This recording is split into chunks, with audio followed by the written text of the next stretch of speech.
चलो करें शुरू।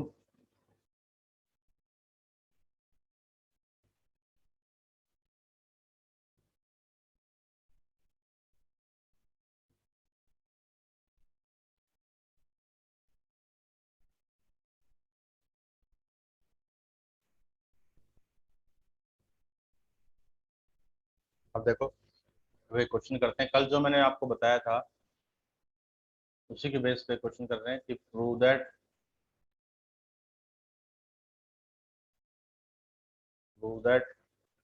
द पॉइंट्स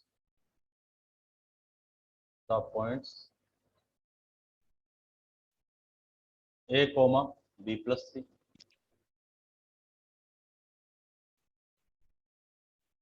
कोई बात नहीं, अब अपलोड कर देंगे वीडियो, उसमें देख लेंगे sir. B comma C plus and C comma A plus are collinear. ये क्वेश्चन है।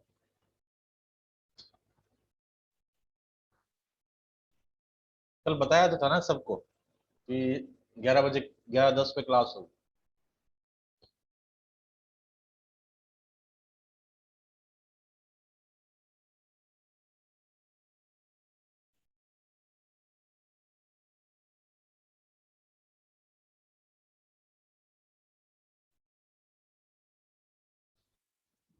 फिर भी नहीं आए बच्चे।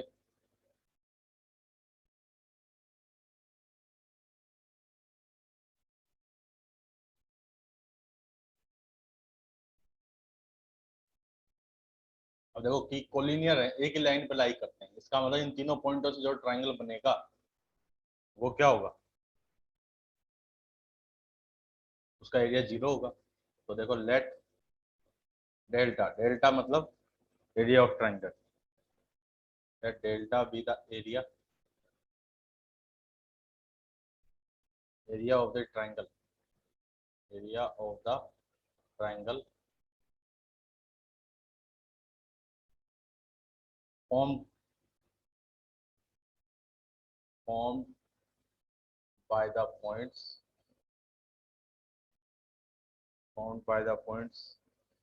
a comma b plus c, b comma c plus a and c comma a plus b। तो अब डेल्टा को निकालते हैं। फॉर्मूला तो है हमारे पास 1/2, फिर x, फिर y माइनस वाई, फिर x, फिर y माइनस वाई, फिर x, फिर y माइनस वाई, इस पूरे का मॉडुलस। फिर यहाँ लिख दिया 1 2 3,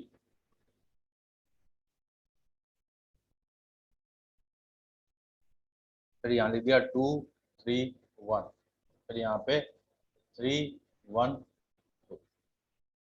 देखो 1/2,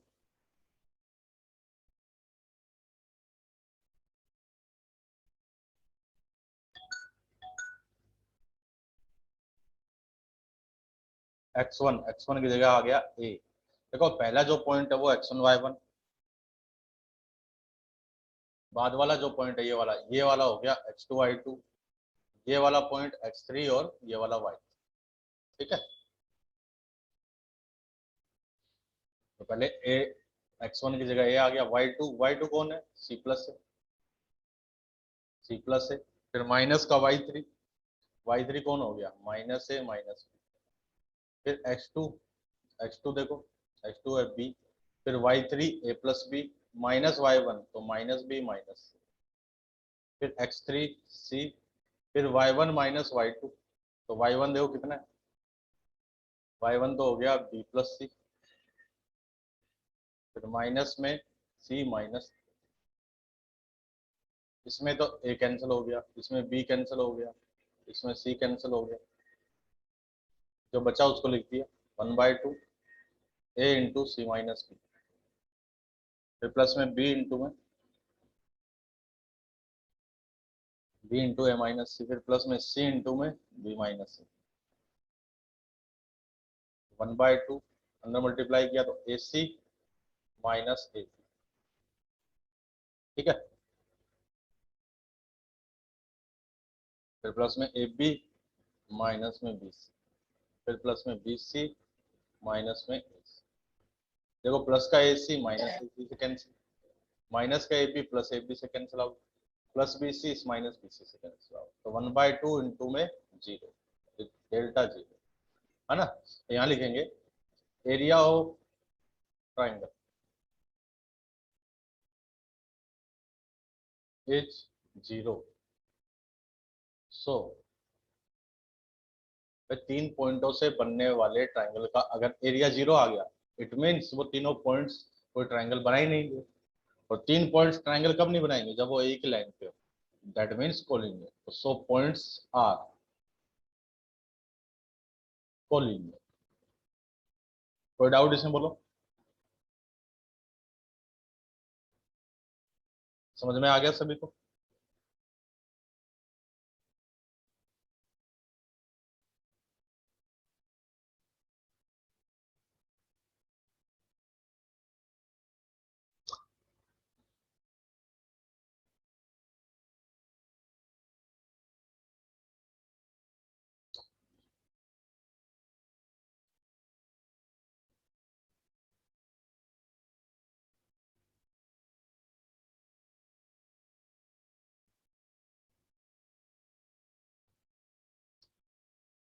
बताइए बच्चों, किसी को कोई प्रॉब्लम इसने में।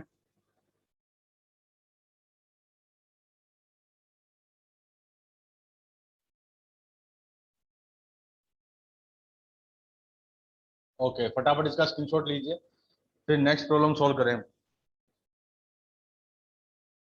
स्क्रीनशॉट लो इसका।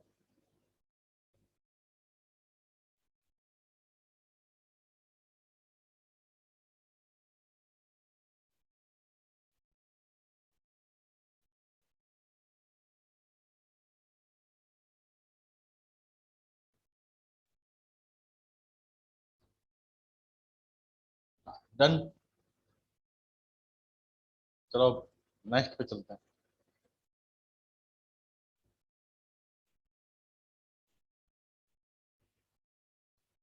अब देखो नेक्स्ट क्वेश्चन है,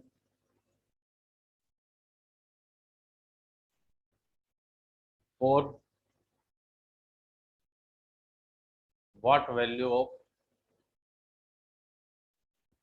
x, for what value of x will the points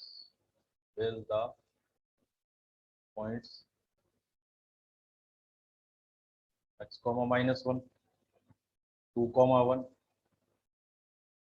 and 4 comma 5 and 4 comma 5 lie on a line।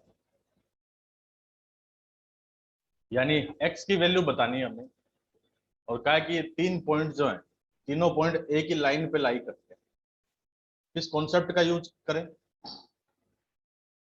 कि 3 पॉइंट एक ही लाइन पे लाई कर रहे हैं, इसका मतलब तीनों पॉइंट क्या हुए, कोलिनियर हुए। यही मतलब हुआ ना कि तीनों पॉइंट कोलिनियर है, और तीनों पॉइंट अगर कोलिनियर है इट मीन्स उनसे जो ट्राइंगल बनेगा, है ना, उनसे जो ट्राइंगल बनेगा उसका एरिया कितना होना चाहिए।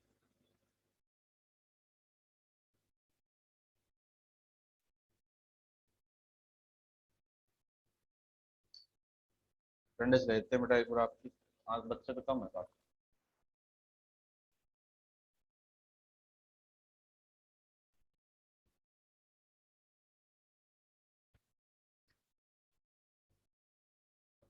हाँ देखो, इन तीनों पॉइंट से जो ट्राइंगल बनेगा उसका एरिया क्या होगा, 0 के इक्वल होना चाहिए। तो चलो बस इतना ही है, इसमें हो रहा है क्या। For what value of x will the points lie on a line. So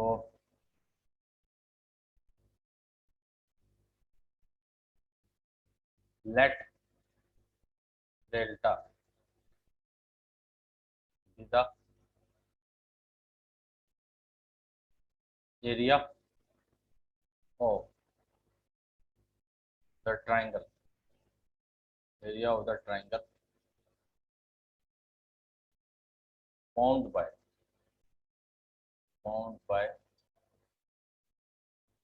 points x comma -1, 2 comma 1 and 4 comma 5, है ना? तो एंड डेल्टा इक्वल्स टू जी, डेल्टा की वैल्यू 0 के इक्वलेंट हो, तो तीनों पॉइंट एक लाइन पे लाई करते हैं इस कारण से। तो डेल्टा की वैल्यू थी 1/2 x1 y2 माइनस y3, फिर x2 y3 माइनस y1, फिर x3 y1 minus y2 equal to, यहाँ पे बन गया x1 y2 माइनस y3, देखो 2 को क्रॉस मल्टीप्लाई कर दिया ना, फिर x2 y3 माइनस y1, फिर प्लस में x3 y1 minus y2 equal to, इसमें वैल्यू पुट करते हैं। पहला जो पॉइंट होगा वो x1 y1, बाद वाला पॉइंट x2 y2, उससे अगला x3 y3। देखो x1 की जगह तो आ गया x, फिर y2 है 1, y3 5, फिर x2 है 2, फिर y3 5 है, y1 माइनस 1 है तो ये प्लस 1 हो, फिर x3 4 है, y1 माइनस 1 है, y2 1 इक्वल टू जी, माइनस का 4x, ये 6 इंटू 2 12, 4 इंटू -2 -8 इक्वल टू जी, माइनस का 4x 12 माइनस 8 प्लस का 4 इक्वल टू 0, तो -4x equal to -4, it means x equal to 1, यानी x की वैल्यू पूछी थी हमसे कि अगर तीनों पॉइंट कोलिनियर है, तो तीनों पॉइंट अगर कोलिनियर है तो x की वैल्यू क्या हो जाएगी? x की वैल्यू 1 हो जाएगी।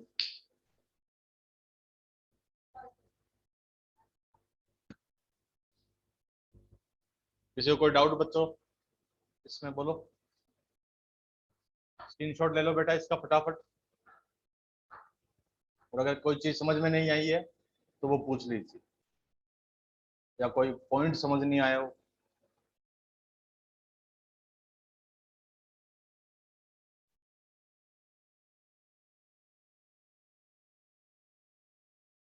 ओके,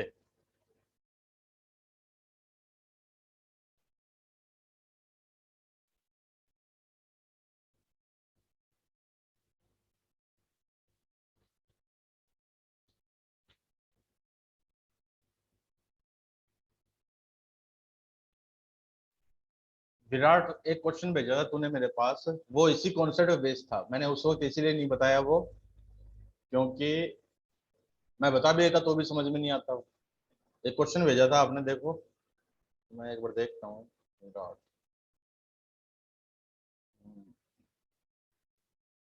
हाँ, वो क्वेश्चन था कि पॉइंट्स 0 0, 0 0, 0 y और 1 1, ये तीनों कोलिनियर है, तो अब तो हो जाएगा ना वो, अब कर सकते हो आप, ये तीनों कोलिनियर है, इसका मतलब इससे बनने वाले ट्रायंगल का एरिया 0 होगा, ट्रायंगल का एरिया 0 कर दो, एक्स वाई में एक रिलेशन बन जाएगा आपके पास, x0 था यहाँ पे, x0 0y और 1 1 कोलिनियर, देन करेक्ट रिलेशन, अब कर लेना, अब हो जाएगा कुछ।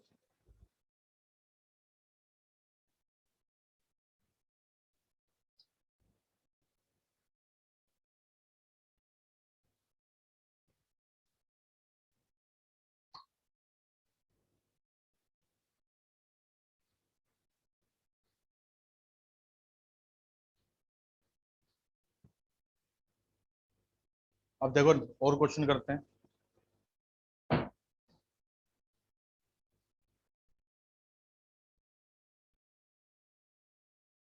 सर रोज 11:10 पे लगेगी अब क्लास। हाँ, क्योंकि ये स्लॉट खाली है, आपको 12 बजे तक वेट करना पड़ता, 12:30 तक, 12:45 तक, 12:45 पे क्लास होती थी।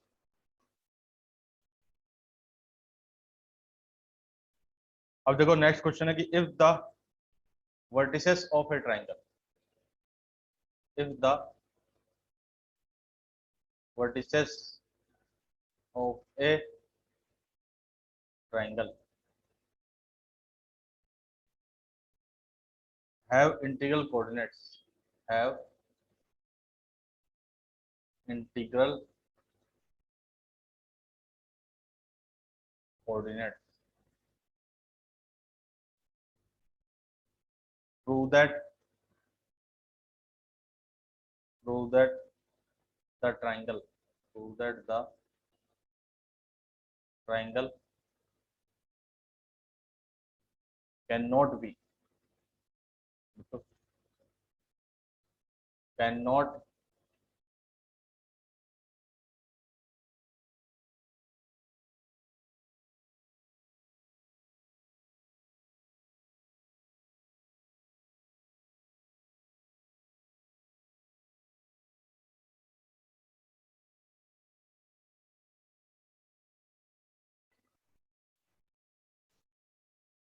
ठीक है, ये क्वेश्चन है। कहा कि अगर ट्राइंगल के वर्टिसेस इंटीग्रल है तीनों, तो ये प्रूव करो कि उस ट्राइंगल, वो ट्राइंगल कभी इक्विलेटरल नहीं हो सकता। चलो सोल्व करते हैं। तो ये ट्राइंगल बनाया मैंने ऐसे, x1 y1 x2 y2 और ये x3 y, इसको बोल दिया ए, इसको बोल दिया बी, इसको बोल दिया सी, ए बी सी तीन।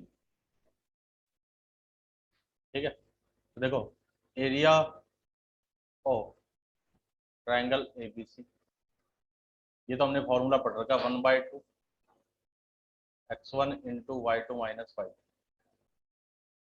प्लस में x2 y3 माइनस y, फिर x3 y1 माइनस y। ये फॉर्मूला होता है ट्राइंगल का। मॉडुलस भी होता है, मॉडुलस तो प्लस माइनस को ही बता रहा है बस। ये ट्राइंगल का एरिया कि इफ, अब देखो if triangle ABC is equilateral, equilateral, then area of triangle, then area, तब एरिया में ऐसे भी लिख सकता हूँ √3/4 इंटू इसकी कोई भी एक साइड, उसका स्क्वायर लिख सकता हूँ ना। देखो एबीसी ट्राइंगल का एरिया तो मैंने एक बार तो एरिया लिख दिया मैंने फॉर्मूले से। कौन से फॉर्मूले से? जो हमने सीखा है, वर्टिसेस गिवन हो तो। और एक अगर वो ट्राइंगल इक्विलेटरल है तो इससे भी निकाल सकते हैं, √3/4 साइड का स्क्वायर। कैसे? कि कोई भी एक साइड निकाल ली। देखो ऐसे निकालने के बजाय इससे भी तो निकाल सकते हैं।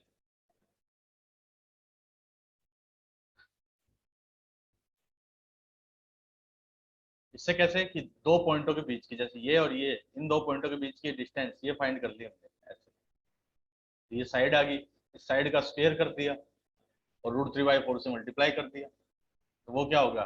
ट्रायंगल का एरिया हो जाएगा।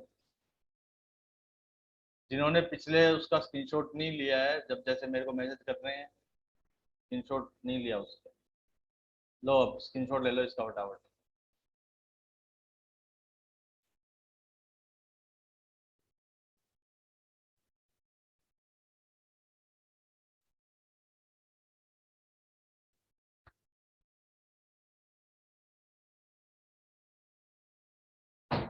अगेन पार्सल आया?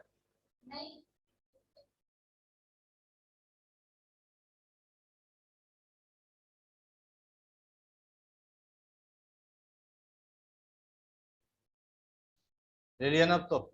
ओके। अब देखो एरिया तो चाहे इस फॉर्मूले से निकालें चाहे इससे निकालें, अगर ट्राइंगल सेम है तो एरिया तो सेम ही आएगा ना। ऐसा तो है नहीं कि इस फॉर्मूले से अलग एरिया आएगा, इससे अलग एरिया आएगा। तो इसको मैंने इसको मैंने बोल दिया इक्वेशन 1, इसको बोल दिया इक्वेशन 2। ठीक है, ठीक। अब देखो, अब now equation 1 gives an integral, integral bracket में लिख दिया मैंने रैशनल, रैशनल वे, अगर मैं इक्वेशन 1 को देखो x1 y1 x2 y2 x3 y3 सभी इंटीजर है। क्वेश्चन में एक आता ना इंटीग्रल कोऑर्डिनेट्स, यानी सभी इंटीजर है। इंटीजरों दो इंटीजर को मल्टीप्लाई करूं, डिवाइड करूं, सब्ट्रैक्ट करूं, ऐड करूं, यानी मैं कुछ भी करूं उनको ऐड कर दूं, सब्ट्रैक्ट कर दूं, मल्टीप्लाई करूं या डिवाइड करूं, कुछ भी करूं तो आंसर जो आएगा ना वो इंटीजर ही आएगा हमेशा। तो जो इक्वेशन 1 है वो हमेशा क्या देगी, इंटीग्रल वैल्यू देगी, हमेशा इंटीग्रल वैल्यू देगी, या फिर कह दो रैशनल वैल्यू देगी। रैशनल, हर इंटीजर क्या होता है, रैशनल होता है। लेकिन देखो साइड लेंथ कितनी भी आई हो, साइड का स्क्वायर, किसी भी नंबर का स्क्वायर वो हमेशा क्या होता है, रैशनल। तो यानी ये वाली तो रैशनल, ये रैशनल इंटू √3/4, रैशनल इंटू √3/4, ये कितना हो जाएगा, इररेशनल। ठीक है, but equation 2 gives an irrational value. है ना, कि इक्वेशन 1 से तो आंसर हमेशा रैशनल आएगा, जबकि इक्वेशन 2 से जो आंसर आएगा ना वो हमेशा इररेशनल आएगा। अब आप बताओ क्या एक रैशनल नंबर और एक इररेशनल नंबर आपस में इक्वल हो सकते हैं? कभी नहीं होंगे, है ना। तो इसका मतलब एरिया 1 से अलग आ रहा है, 2 से अलग आ रहा है, जबकि ऐसा होना तो नहीं चाहिए। तो इसका मतलब क्या है, इसका मतलब ये है कि फिर वो इक्विलेटरल ट्रायंगल ही नहीं हो सकता, है ना। Equation 2 gives an irrational value, so it's not possible, so it's not possible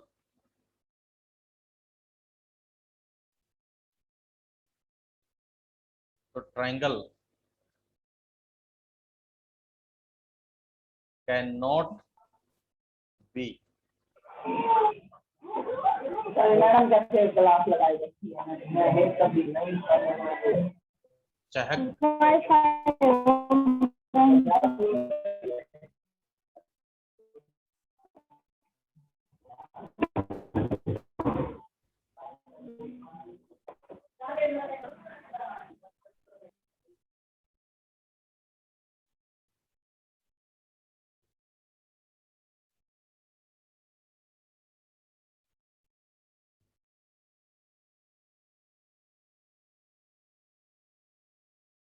cannot be equivalent। किसी कोई डाउट है इसमें, बोलो, कोई चीज समझ नहीं आ रही?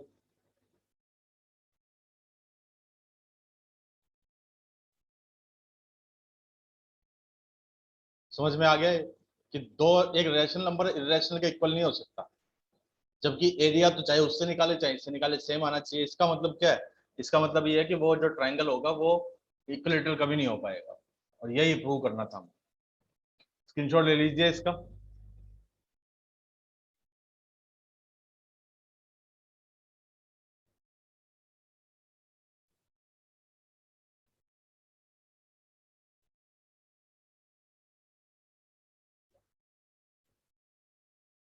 अगर बोथ रैशनल हो तो दोनों रैशनल कैसे हो सकते हैं, बताओ जरा। देखो √3/4 इनटू किसी भी नंबर का स्क्वायर, क्योंकि ये जो स्क्वायर होगा ना ये पूरा, ये हमेशा रैशनल आएगा। और एक रैशनल नंबर को √3/4 से मल्टीप्लाई करेंगे तो ये सारा का सारा इररेशनल आएगा, तो ये हमेशा ही इररेशनल होगा। ठीक है, तो दोनों रैशनल नहीं आ सकते। दोनों रैशनल तभी आएंगे जब वो ट्रायंगल इक्विलेटरल ना हो। चाहो तो आप है ना, देखो आप क्या करो, एक ट्रायंगल एज्यूम करो उसके, और वो इक्विलेटरल होना चाहिए लेकिन, ठीक है। तो उसके जो कोऑर्डिनेट होंगे ना, आप ध्यान से देखना, उसके कोऑर्डिनेट इंटीजर नहीं होंगे।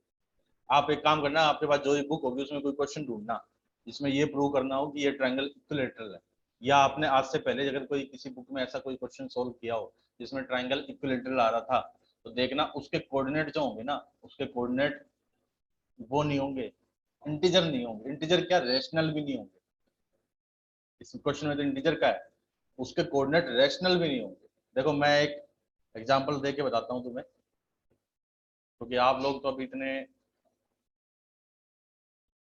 इतने आगे तक पहुंचे नहीं कि खुद एक ऐसा कोई एग्जांपल सोच लो जो इक्विलेटरल ट्रायंगल का हो। जैसे मैंने देखो एक 3 पॉइंट लिखे, 0 0 लिखा, एक √3, 0 लिखा और एक 2, 0 लिखा। इन दोनों के बीच की डिस्टेंस आएगी 2। इन दोनों के बीच की डिस्टेंस भी √3 - 2, 0, 2 है। 0 0 2 0 √3 1 है, √3, 1। हाँ, इन दोनों के बीच की डिस्टेंस 2 होगी। इन दोनों के बीच की डिस्टेंस ऐसे है ना, 0 0 फिर 2 0 फिर 1, √3, 1 नहीं, 1, √3 करेंगे। 1, √3, तो 1 और 3 और फिर 2 - 1। हाँ, ये इसकी भी डिस्टेंस 2 होगी और इनके बीच की डिस्टेंस भी 2 होगी, यानी ये ट्रायंगल देखो इक्विलेटरल बनेगा। आप चाहो तो इसको बना के देख लो। तीनों पॉइंटों के, ये जो 3 पॉइंट है, इन तीनों पॉइंटों से जो ट्रायंगल बनेगा वो इक्विलेटरल ट्रायंगल बनेगा। और उस इक्विलेटरल ट्रायंगल में भी आप ध्यान से देखो, ये जो कोऑर्डिनेट है ना, ये वाला, ये इरेशनल है। ठीक है, तो इसका मतलब चाहे कैसा भी क्वेश्चन हो, अगर इक्विलेटरल ट्रायंगल होगा तो उसके जो कोऑर्डिनेट है उनमें से कम एक तो वर्टिसेस ऐसा होगा जो इरेशनल हो। अब समझ में आ गया?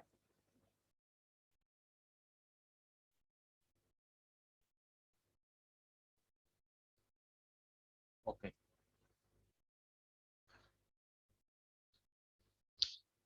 और देखो और क्वेश्चन करें।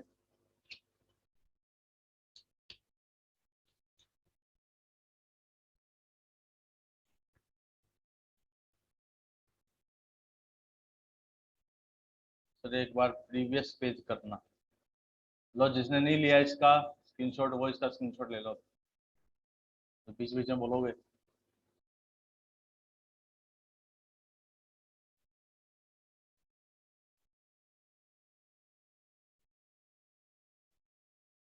चलो ये क्वेश्चन और कर लेते हैं।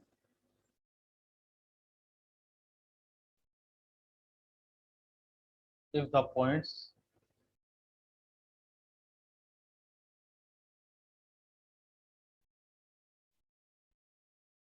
P -3, 9, Q A, B and R 4, -5 are are collinear and A plus B equal to 1, find values of A and B। ये क्वेश्चन है, देखो इसको सॉल्व करते हैं।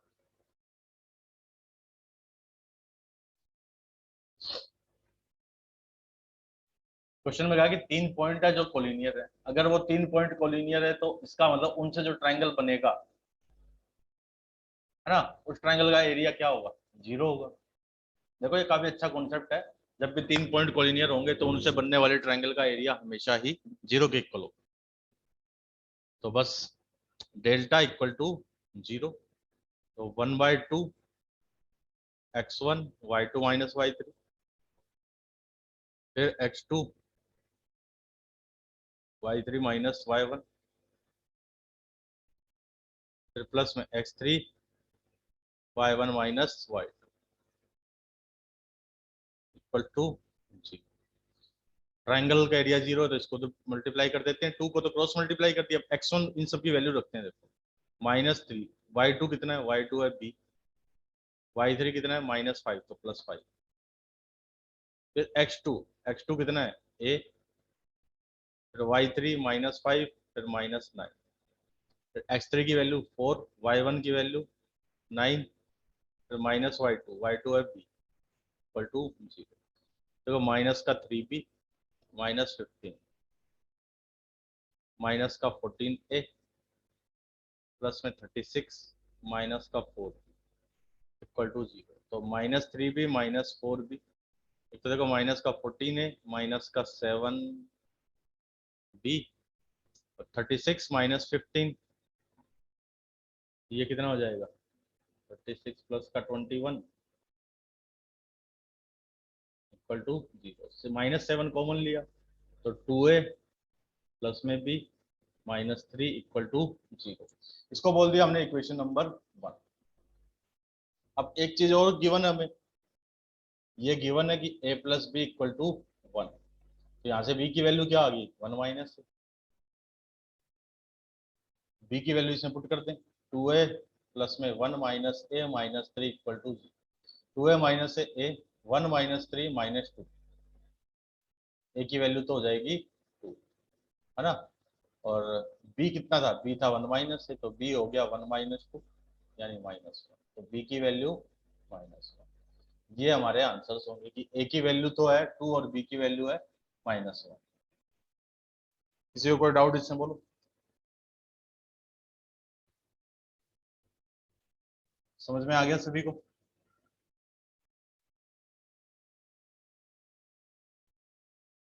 स्क्रीनशॉट ले लो भाई सभी इसके।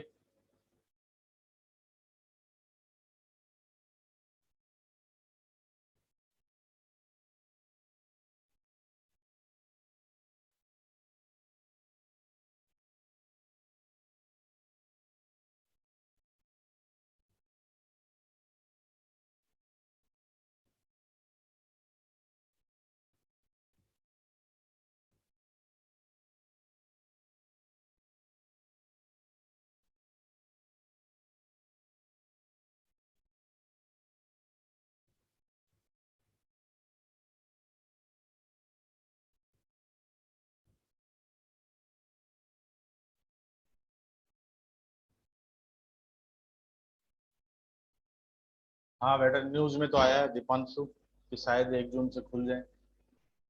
बाकी उम्मीद तो कम है, क्योंकि अभी केसेस इतने कम हुए नहीं कि स्कूल खोले जाएं। लेकिन अगर खुल जाए तो अच्छी बात है वो। बाकी 2-3 दिन में पता लग जाएगा कि क्या होगा।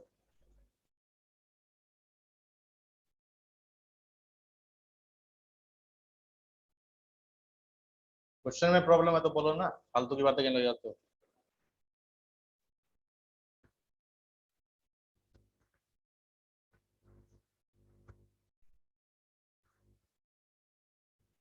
स्क्रीनशॉट ले लिया सभी ने?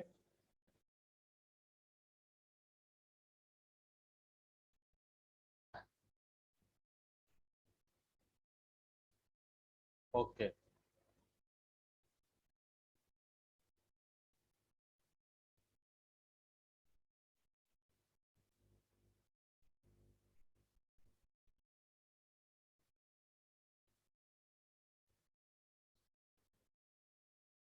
चलो आज के लिए इतना ही है, तो कल से आगे कराएंगे आपको।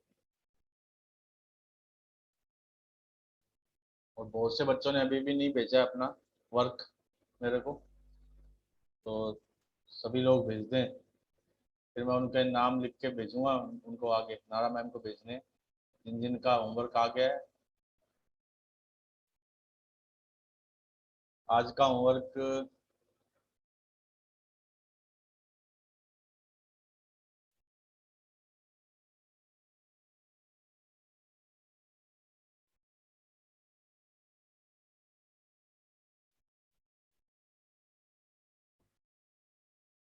अभी बताते हैं बेटा एक बार।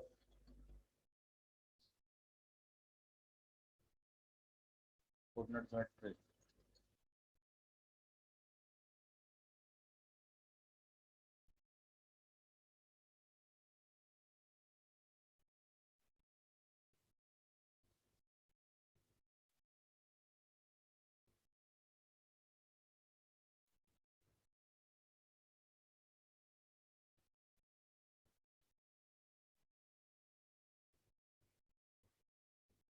आपको कॉन्सेप्ट एप्लीकेशन लेवल के 10 तक के क्वेश्चन दिए थे मैंने आपको।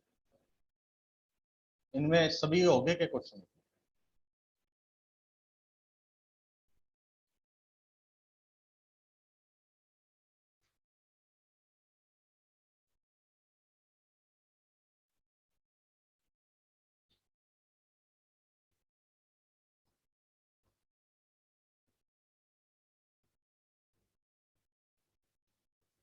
इसमें आपको 11 से लेके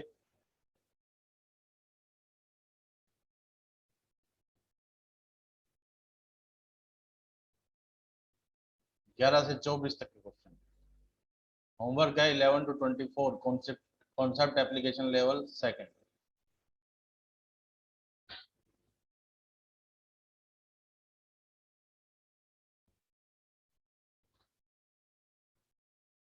हाँ, जो क्वेश्चन सिमिलर उनको रहने देना।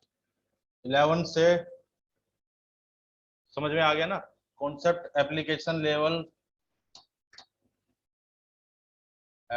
लेवल सेकंड, ठीक है। और 11 to 24 या 23 जितने भी हैं, ठीक है, इतने इतने क्वेश्चन करने हैं सब। ये होमवर्क है सभी आज का।